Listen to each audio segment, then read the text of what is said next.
사각형의 넓이다라고 생각하시면 된답니다. 자, 그리고 또 여기 mi-라고 하는 것은 이제 요 분할 Q에서 요 구간에 들어있는 요 놈이죠, 요놈. 요 구간에 들어있는 x값 중에 가장 큰 함수값을 mi-라고 하고, 또 요 구간에 들어있는 여기 뭐 t, xi라고 했죠. 들어있는 함수값 중에 제일 큰 놈을 우리가 요 놈은 mi2-라고 하고 요 놈을 mi-라고 해보자, 이런 얘기를 합니다.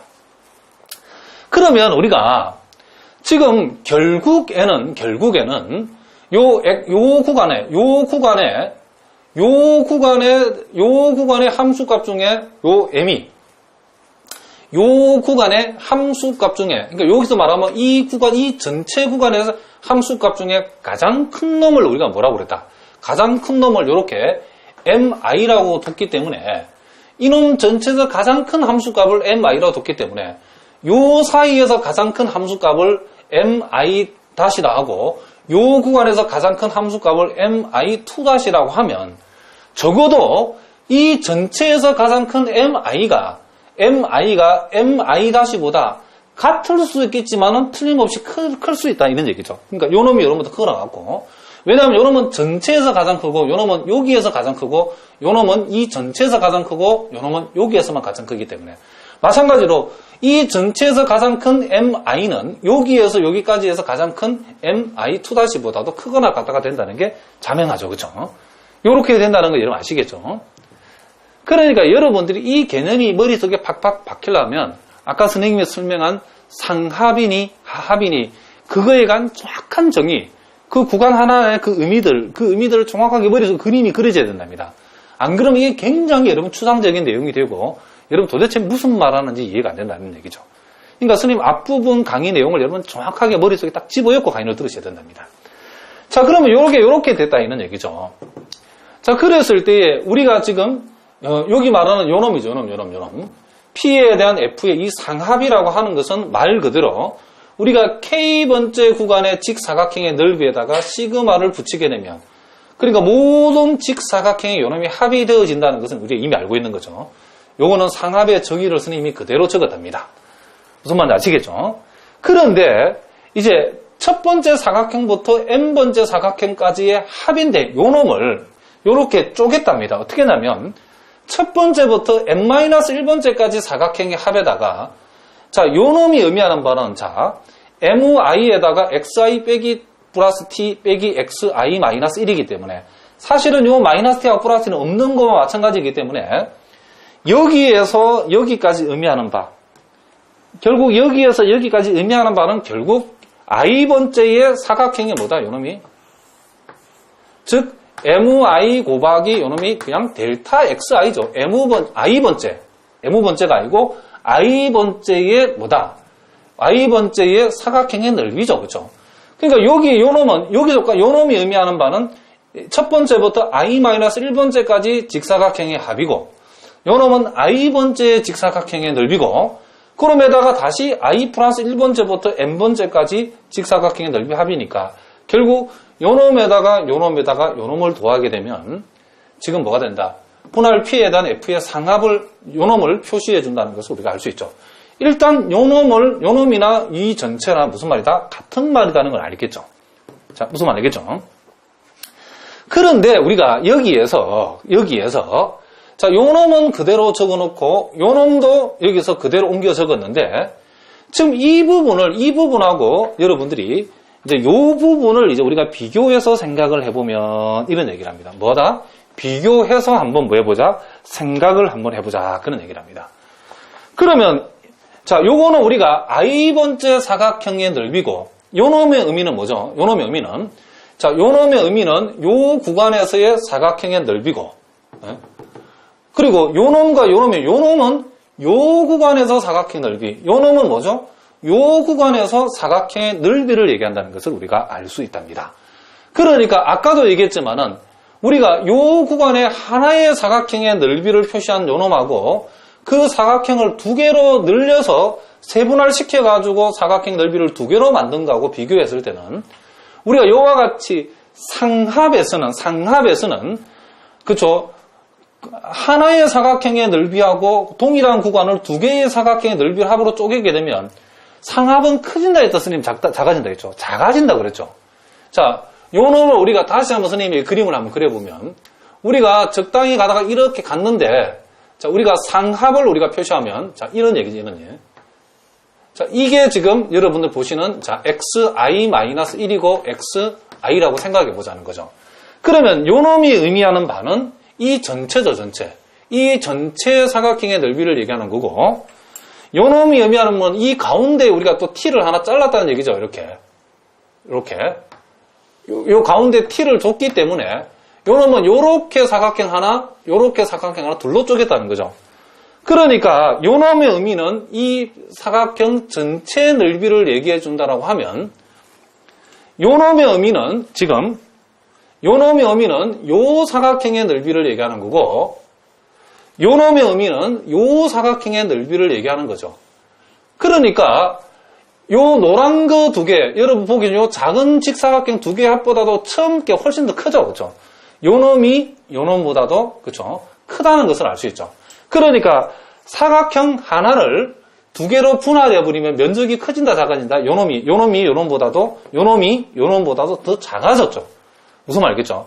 그렇기 때문에 현재 요 놈하고 요 놈은 똑같고 요 놈하고 요 놈은 똑같은 상태에서 요 놈으로 바꾸어 버리면 틀림없이 이 전체 값보다도 요 값이 작거나 같다가 된다는 것을 알 수 있죠.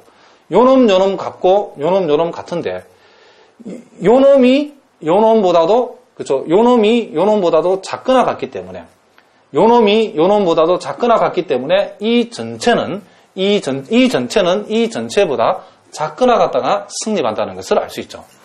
그런데 이렇게 쪼개놓고 보니까 자 1항에서 i-1까지의 사각형, 직사각형의 넓이 합이고 그리고 여기에서 여기까지의 직사각형의 넓이 합 여기에서 여기까지 있어서 넓이 합 그리고 나머지는 똑같은 거죠. 그렇죠? 이렇게 해버리면 결국 요놈은 이 분할 QS의 직사각형의 모든 넓이의 합을 얘기하기 때문에 상합의 정의에 의해서 여기에서 요 놈을 두 개로 쪼개버리면 바로 이 전체 직사각형의 넓이 합은 분할 Q에 대한 F의 상합이 되어진다. 리만 상합이 되어진다는 것을 우리가 알 수 있다. 이런 얘기죠.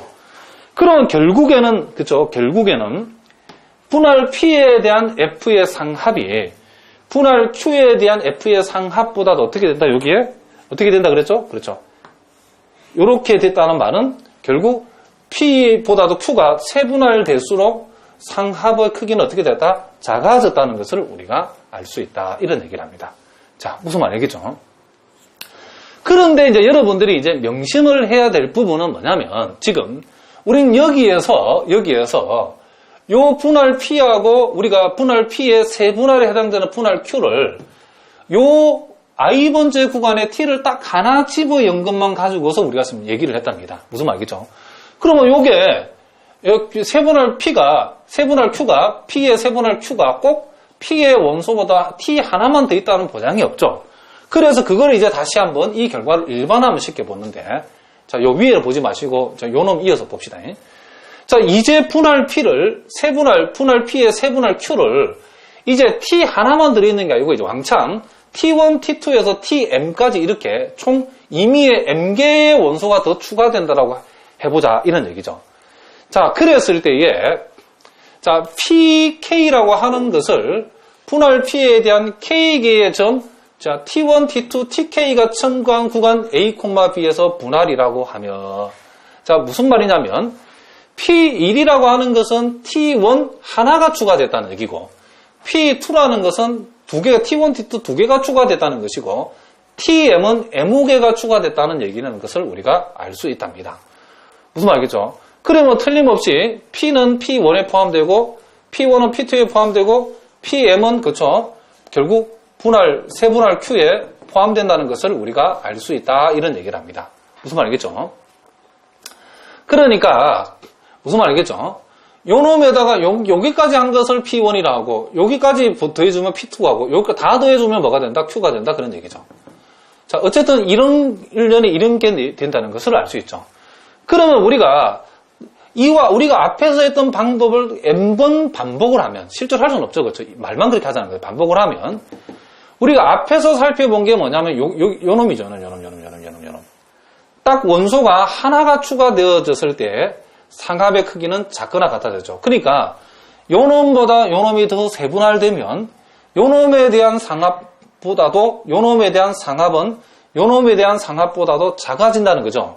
마찬가지로 계속 요 놈과 요 놈에 놓고도 요 놈 입장에서는 요 놈이 세분할이니까 요 놈에 대한 상합보다도 요 놈에 대한 상합이 더 작아지죠. 이런 식으로 계속 상합이 작아진다는 거죠. 그러면 요 놈이 포함된다 그러면 Pn에 대한 F의 상합보다도 Q에 대한 F의 상합이 또 더 작거나 같아진다는 것을 우리가 알 수 있다. 이런 결과를 이론적으로 얻을 수 있다. 실제로 해볼 필요는 없죠. 그렇기 때문에 결국에 가서는 우리가 P에 대한 F의 상합은 P의 세분할인 Q에 대한 F의 상합하고 비교했을 때에 요 놈보다도 요 놈이 세분할될수록 어떻게 된다? 그 상합은, 미만 상합은 작아진다가 성립한다는 것을 우리가 수학적으로 볼 수 있다. 이런 얘기를 합니다. 자, 무슨 말 알겠죠? 그러니까 이런 내용들을 여러분들이 두 번, 세 번 또 반복해서 정독을 하시고 선생님이 해석하는 이 강의 내용을 여러 번 반복해서 들으셔서 완벽하게 이해하시는 이런 걸 여러분 대충 얼렁뚱땅 지나가 버리면 가다가 또 막혀버린답니다. 무슨 말 알겠죠? 그러니까 우리가 직관적으로는 우리가 이해할 수 있다고 그랬죠. 상합이라고 하는 것은 세분할 될수록 어떻게 된다? 작아진다 그랬죠. 그래야만이 그 리만 적분에 가까워지는, 나중에 이걸 리만 적분에 가까워지죠. 그리고 반대로 하합이라는 것은 세분할 될수록 어떻게 된다? 커진다는 거죠. 하합은. 무슨 말 알겠죠? 그래서 선생님이 비록 이 하합은 증명하지 않았지만 하합에 대해서도 똑같은 방식으로 하면 증명할 수 있기 때문에 아마 여러분들 원소나 교과서에 나와 있는 내용을 읽어보시면 충분히 이해할 수 있다면 이것만 이해하고 있으면 자 이렇게 해서 우리가 THM 100 2를 우리가 증명을 했고 그 다음 THM 103을 증명해보자 이런 얘기죠. 자 103인데 선생님 맛이 가서 또 102라고 써놨네요. 자, 103이랍니다. 자, 요 놈을 우리가 또 한번 생각해 봅시다. 자, 요거는, F가 유계 함수일 때에, 자, 이 구간 A, B의 임의의 두 분할 P1, P2에 대해서, 자, 우리가, 이거를 우리가 직관적으로 이야기는 쉽죠. 그렇죠? 분할이 비록 지 마음대로 분할을 임의로 잡는다 하더라도, 상합이라는 것은 근본적으로 하합보다는 보다 크거나 같다는 것을 우리에게 보여주죠. 그러니까 어떤 우리가 함수가 이렇게 있는데 이 함수를 A에서 B까지 이렇게 잘라가지고 이렇게 유계된 이 함수가 있는데 어쨌든 간에 어떻게 여러분들이 이 직사각형을 만들어였더라도 직사각형을 이렇게 안쪽으로 만들어가는 거하고 여러분이 어떻게 직사각형을 이렇게 만들어간다 하더라도 직사각형을 만든다 하더라도 직사각형을 어쨌든 이렇게 바깥쪽에서 이렇게 만든 거 어떻게 만들어지는 상관없어. 분할이 같은 분할 아니면 상관없답니다. 그러니까 직사각형을 어쨌든 바깥쪽에서 열심히 만든 놈하고 안쪽에서 열심히 만든 놈하고 비교하면 어쨌든 바깥쪽에 만든 놈은 안쪽에 만든 놈보다도 분할의 내용에 상관이 없이 그죠? 크거나 같아가 된다는 것을 우리가 알 수 있다 이런 얘기죠. 직관적으로 우리가 알겠는데 이 놈을 이제 여러분들이 수학적으로 한번 증명해 보라는 게 바로 THM 103의 내용이랍니다. 그러니까 한마디로 말하면 어떤 하합도 어떤 상합보다 크지 못하다. 이런 얘기를 합니다. 자, 그러면 우리가 여기에서 우리가 요놈을 이렇게 한번 해봅시다. 자, 집합, 분할 Q를 분할 P1하고, 자, 만약에 분할 P2에 이렇게 합집합이라고 이렇게 두겠습니다. 여기 나오는 임의의 두 분할의 합집합을 분할 Q라고 이렇게 두면 틀림없이 P1은 Q는 P1의 세분할이 되고 P2에 대해서도 Q는 세분할이 된다는 것을 우리가 알 수 있답니다. 이렇게. 자, 무슨 말이죠? 그러면 이렇게 된다 그러면 우리가 금방 배운 TH의 102에 의해서 우리가 조금 바로 앞에 증명한 요놈에 의해서 자, 이게 우리가 P1에 대한 하합하고 그죠? Q에 대한 하합을 비교하면 자, P1 입장에서 Q는 세분할이죠. 하합은 세분할 될수록 하합은 세분화될수록 커진다, 작아진다? 커진다 그랬죠. 그러니까 요놈이 이렇게 되어진다는 것을 우리가 알 수 있고, 또 자, Q에 대한 상합하고, 자, 뭐에 대한? P2에 대한 상합을 비교하면, 자, 요놈하고 비교했을 때에, 요놈하고 요놈 비교했을 때에, 요놈 입장에서 요놈이 뭐다? 지금, 그쵸? 세분화된 거죠. 상합은 세분화될수록 어떻게 된다? 작아진다겠죠. 그러니까, 이제는 요놈이 P2 쪽이 오히려 요렇게, 그쵸? 크거나 같다가 되죠. 자, 하합은, 그쵸? 하합은 세분화를 된 놈이 커졌죠. 상합은 세분화를 된 놈이 안 된 놈보다도 작아졌죠. 그러니까 여러분, 요렇게 보시기 바랍니다. 요놈은 요렇게 보고. Q 쪽이 요놈은 커졌고, 하합은 Q 쪽이 요놈은 작아졌다는 것을 우리가 알 수 있다. 이런 얘기를 합니다. 자, 무슨 말인지 알겠죠? 자, 그런데 우리가 여기서, 여러분들이 THM101에 의해, 자, THM101에 의해 생각해보면, 우리가, 요 놈이 LF, Q, 자, 그리고 UF, Q. 자, 같은 분할에 대해서 상합은 하합보다 크거나 같다. 요거는 우리가 명백하죠. 같은 분할을 놓고서 바깥쪽 지사각형 넓이하고 안쪽 지사각형 넓이 비교하면 당연히 바깥쪽이 안쪽보다 크거나 같다 이겠죠. 자, 요렇게 된다 이런 얘기죠. 그죠? 요렇게 임으로 이렇게 봅시다. 임으로. 자, 요놈과 지금 요놈이 우리가 성립한다는 것을 알 수 있죠. 그러면 요걸 우리가 쭉 연결을 해보면, 자, 요놈하고 요놈 연결을 해보면, 자, L, F, P1이, 지금 LF, 그쵸? 이런, 다시 한번. LF, Q, 자, 요놈보다 크거나 같다가 요 얘기죠. 근데 요놈이 곧 요놈인데, 요놈은 요놈보다 작거나 같으니까 요놈이 UF, Q라고 이렇게 적을 수 있겠죠. 그런데 요놈이 또 요놈이죠. 근데 요놈은 요놈보다 작거나 같기 때문에 우리는 UF, P2라고 우리가 얘기할 수 있죠.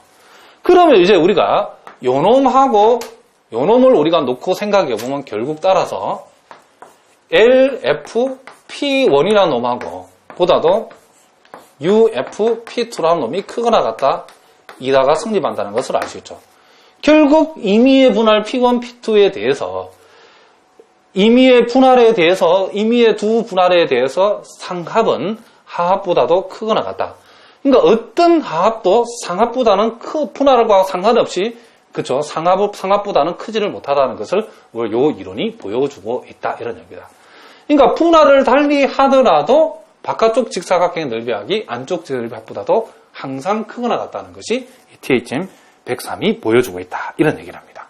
자, 무슨 말 알겠죠? 자, 요렇게 해서는 우리가 일단 기본적인 개념들을 쭉 살펴봤고, 우리가 이제 다음 시간에는 이제 상적분, 하적분, 그리고 리만 적분 가능에 대해서 우리가 정말 핵심적인 내용이 나오는데, 그거는 우리가 다음 시간에 다뤄보도록 하겠습니다. 예, 여러분 오늘도 수고하셨습니다.